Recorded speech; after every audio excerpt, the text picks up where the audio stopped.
Start. गत दिवस केंद्रीय कैबिनेट ने जो अनेक फैसले लिए उनमें अधिकांश के केंद्र में देश की आर्थिक स्थिति को बल प्रदान करना रहा। ये फैसले यही अधिक रेखांकित करते हैं कि सरकार यह चाहती है कि आयात घटे और मैन्युफैक्चरिंग बढ़े ताकि निर्यात बढ़े।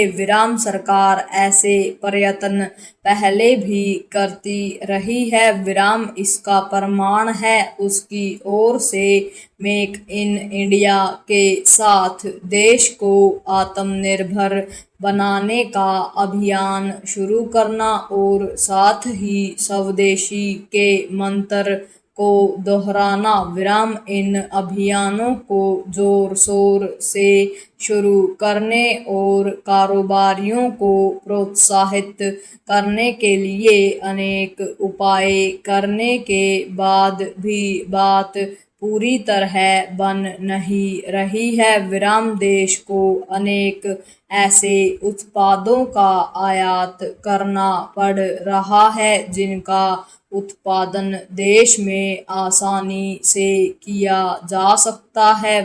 तथ्य यह भी है कि भारतीय उत्पादों का निर्यात अपेक्षा के अनुरूप नहीं बढ़ पा रहा है।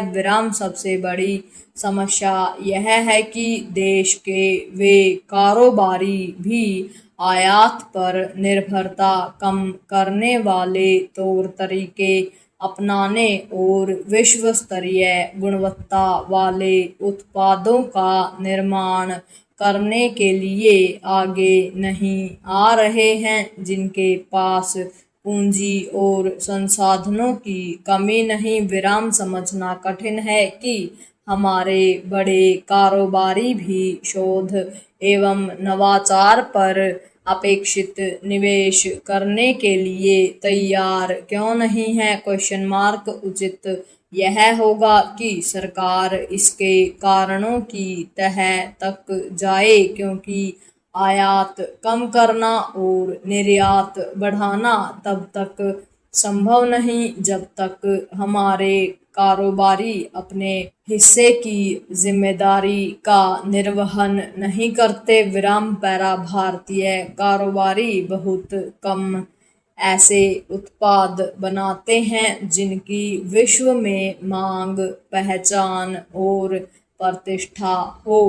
यदि वे विश्व स्तरीय सेवाएं दे सकते हैं तो विश्व स्तर की गुणवत्ता वाले उत्पाद क्यों नहीं बना पा रहे हैं। यह ध्यान रखा जाए कि भारतीय उत्पाद विश्व में तभी अपना स्थान बना सकते हैं जब उनकी गुणवत्ता बढ़ेगी।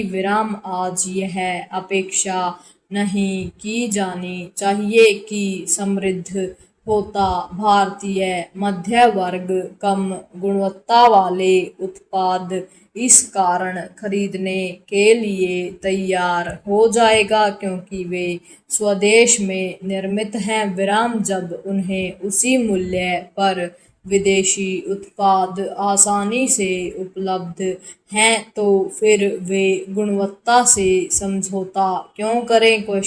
निसंदेह है यह भी ठीक नहीं कि भारत जिस तैयार माल का निर्यात बढ़ा रहा है उसे बनाने के लिए कई आवश्यक कल पुर्जे बाहर और विशेष रूप से चीन से आयात किए जाते हैं। इनमें इलेक्ट्रॉनिक्स वस्तुओं के साथ दवाएं और इंजीनियरिंग सामान भी शामिल है।